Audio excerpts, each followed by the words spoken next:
Hi, my name is Cristina.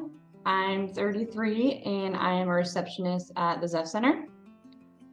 A little bit about me, I was raised by my grandparents. They adopted me when I was young and I had a great childhood. They gave me everything that I've ever wanted. Um, they, like anything that you could possibly be involved in. We went to church a couple of times a week, very religious, loving home. We played sports, we went to all the camps, all the family vacations, anything that a kid could dream of. When I was about 13, my grandfather, which I knew as my father, passed away very unexpectedly. And after that, our family kind of just fell apart. Fast forward to about 2009, I was in college and I was doing good, playing volleyball, all that. And I started to dabble with like pain pills and smoking weed and drinking, and that in turn, long story short, led to a heroin addiction.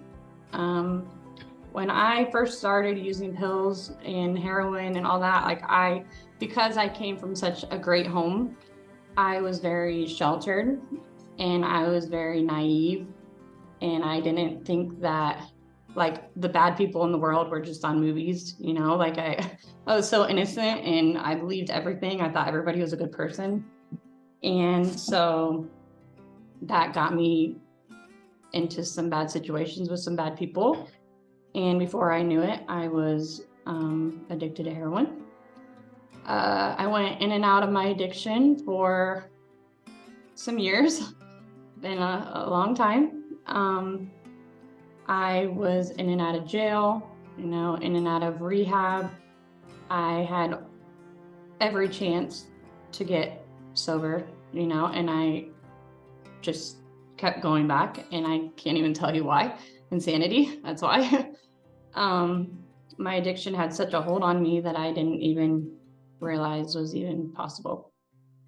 I have 4 beautiful, amazing children. And as bad as it hurts to say it, even they weren't enough to get me to stop.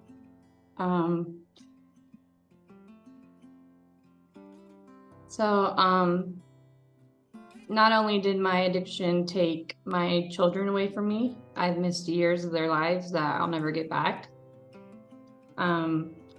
My youngest son was adopted by my sister, which she has trouble having kids. So I was in a really bad situation in my life. So it was the best thing for him.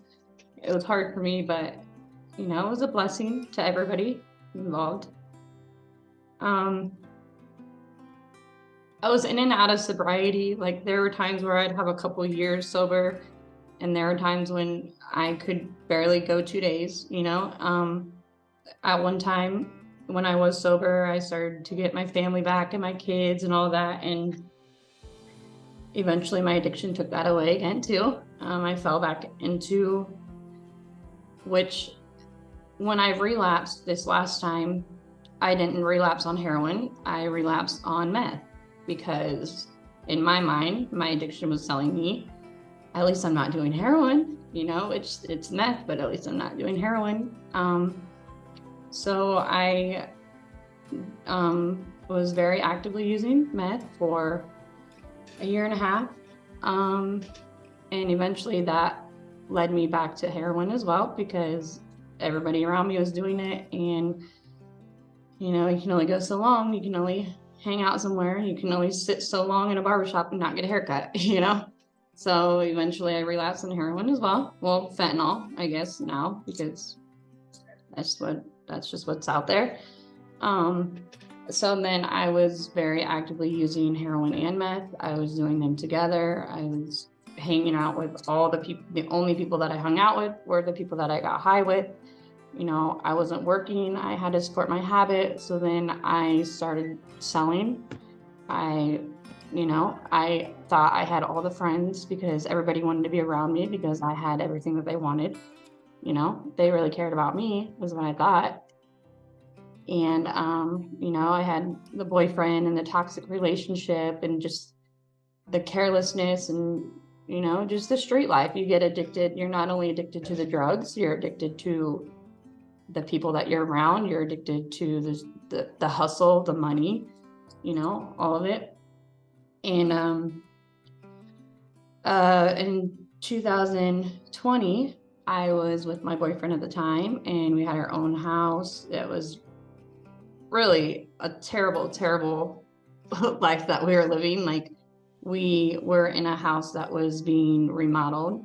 So it was like there was a hole in the bathroom where the bathtub was supposed to go that went to the ground, you know, like it was wintertime. It was so cold. I remember there were days where I would just cry because I was so cold and I was so hungry. Towards the end of my addiction, I was so miserable. And I knew that I wanted to get clean, but these drugs had this hold on me, and then I did not think I was ever going to get out of it. Like, I thought I was going to die like that. So, and I did. I did a few times, you know. But by the grace of God, I was brought back. So, in 2020, I was at my boyfriend at the time. We're at this house that we were living at, and we got raided. So flash bombs, they kicked the door in, you know, I just thought it was the worst thing that's ever happened in my life, but come to find out it was the best. I ended up going to prison. I did about 2.5 years in Marysville. And when I was there, I remember sitting in the back of the cop car, and I was in handcuffs, and I remember just crying and like thanking God. Like, I knew it was over.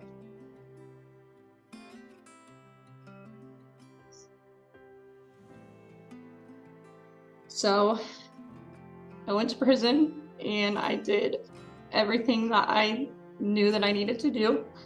I cut all of the people from my addiction out. I participated in every program I could possibly participate in. I did the 6 months, it's called Hearts. It's an IOP program in there. I did the dog program. I went to college. I helped with a volleyball clinic because I love volleyball. So we were teaching beginners how to play. I did everything. I really sat down and I humbled myself, and I had to remember where I came from and my morals and my values and who I really am as a person, and not what my addiction told me that I was. So fast forward to now. January, I will have 3 years sober. So that's pretty amazing to me. When I first got out of prison, I wanted to make sure that I was doing what I needed to do to keep my recovery. So I started working at the Zest Center. I knew that I needed the support system, and I wanted to help people that are struggling as well. So I'm currently waiting for the state to answer about my CDCA. So I'm going to try and go that route. One thing that I would tell my younger self, first of all, listen to your grandma, because she knows best, and she really does want the best for you. I would say that you're beautiful, and you're loved, and you're so much braver than you think. The roads ahead are going to be tough. And there's going to be days that you're literally going to want to die. There's going to be years. But just hang on and keep fighting. And you're going to hit your rock bottom a few times. But when you finally do hit your rock bottom, for the last time, you're gonna rise from your ashes like a phoenix. you're going to come out stronger and braver than you could ever imagine that you would be. And you're going to have this radiating light about you that no one is ever going to steal from you ever again. You're going to have a purpose, and you're going to have a passion, and you're going to help people that struggle with the same things that you did and still do. You're going to be a success story. And